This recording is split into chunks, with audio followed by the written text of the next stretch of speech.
Baik teman-teman, kali ini saya akan membahas beberapa studi kasus. Sebelumnya perkenalkan nama saya Renza Gita Sutumiang dengan NIM C1S123052. Nah, dengan dosen Bapak Bambang Purnomo SMM. Di video kali ini tentunya saya akan membahas studi kasus tadi dan ini adalah sebuah ujian tengah semester dari mata kuliah digital marketing.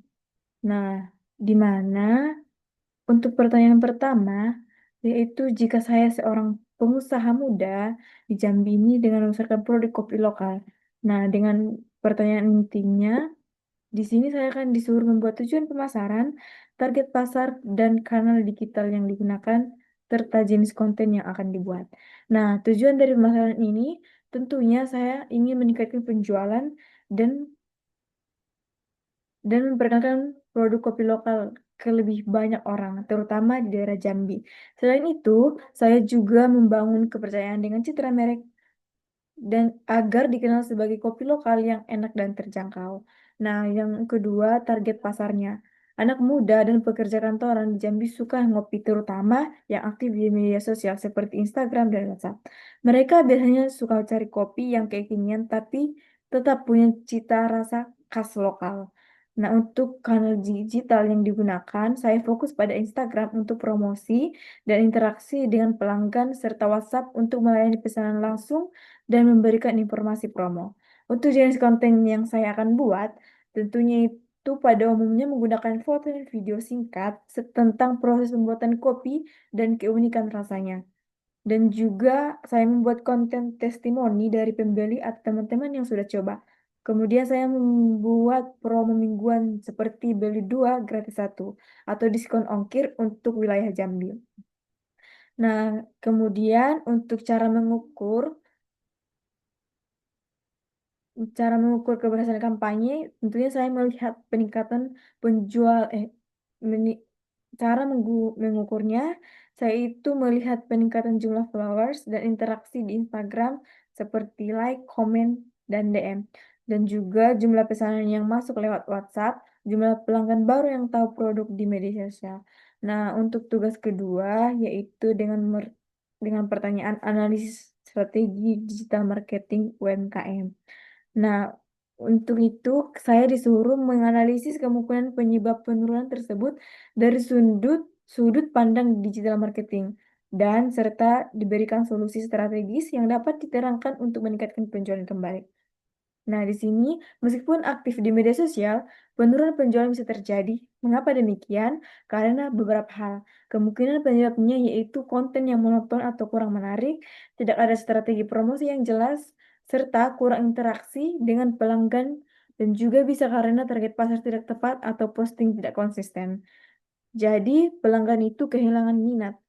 Dan untuk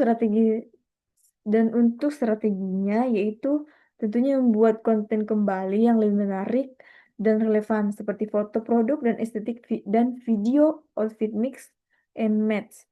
Kemudian saya melakukan promosi rutin seperti giveaway, diskon dan bolding produk. Kemudian saya menggunakan iklan berbayar di Instagram atau TikTok untuk menjangkau pasar yang lebih luas. Kemudian saya membangun interaksi dengan pelanggan lewat komentar, story, dan respon cepat DM. Kemudian saya membuat konsisten upload konten agar akun terlihat aktif dan bisa membangun kepercayaan pembeli. Dengan strategi ini, tentunya UMKM bisa menarik kembali minat pelanggan dan meningkatkan penjualan melalui media digital. Kemudian, tugas yang ketiga atau studi kasus yang ketiga yaitu evaluasi kampanye influencer marketing, di mana pertanyaan umumnya, evaluasi apa sih yang perlu dilakukan terhadap kampanye tersebut? Apa indikator keberhasilan kampanye influencer marketing dan bagaimana cara mengoptimalkannya?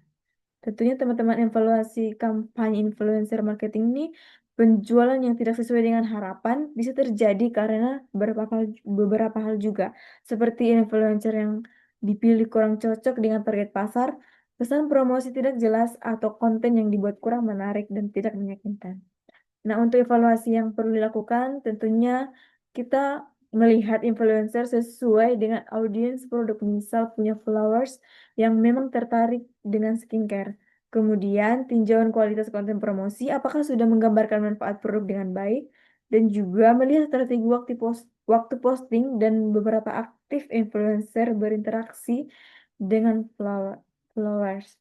Dan juga indikator keberhasilan kampanyenya itu dari jumlah like, comment, share, dan DM. Baru kemudian traffic ke website atau akun brand setelah promosi. Kemudian meningkatkan penjualan selama dan setelah kampanye. Dan juga sentimen positif dari komentar atau review. Dan juga ada cara ketiga, yaitu cara mengoptimalkan. Di mana di sini kita memilih influencer yang relevan dengan niche skincare yang punya pengaruh nyata, bukan yang banyak followers saja. Kemudian membuat konsep konten yang lebih autentik dan edukatif, bukan hanya promosi biasa. Dan juga menggunakan kode promo atau link khusus untuk mengukur hasil kampanye. Dan juga terakhir, lakukan evaluasi rutin agar strategi berikutnya lebih tepat sasaran. Dan untuk studi kasus yang keempat, yaitu analisis platform, di mana studi kasus ini untuk startup edukasi untuk meningkatkan awareness dengan engagement, strategi konten Instagram dan TikTok harus disesuaikan dengan karakter masing-masing platform, di mana analisis platformnya yaitu Instagram, di mana cocok untuk visual yang rapi dan informatif. Fokus pada edukasi ringan lewat infografis, carousel, dan story interaktif. Nah, TikTok ini lebih santai dan cepat, menggunakan video pendek, lucu, atau informatif yang tepat mengandung nilai edukasi. Dan juga ada jenis konten. Tipsnya, belajar singkat, motivasi belajar, dan fakta menarik seputar pendidikan. Video behind the scene, startup, atau kisah pengguna yang sukses. Konten interaktif seperti kuis, polling, atau challenge. Dan juga frekuensi postingnya itu Instagram 3 sampai 4 kali seminggu, ditambah aktif lagi di story setiap hari. Dan untuk TikTok 4 sampai 6 kali seminggu karena mempunyai algoritma yang butuh konten lebih sering. Dan yang keempat, pendekatan storytelling, di mana menggunakan gaya cerita yang dekat dengan kehidupan pelajar atau mahasiswa seperti perjuangan belajar, semangat mengejar cita-cita, atau kisah sukses pengguna aplikasi. Ceritakan dengan bahasa ringan dan emosional agar mudah diingat dan relate. Dengan strategi ini, startup bisa membangun citra positif, menarik perhatian audiens muda, dan meningkatkan engagement di dua platform tersebut. Nah, demikian teman-teman semua, hasil dari sebuah analisis studi kasus saya. Saya rasa kita Sumiang mengucapkan terima kasih.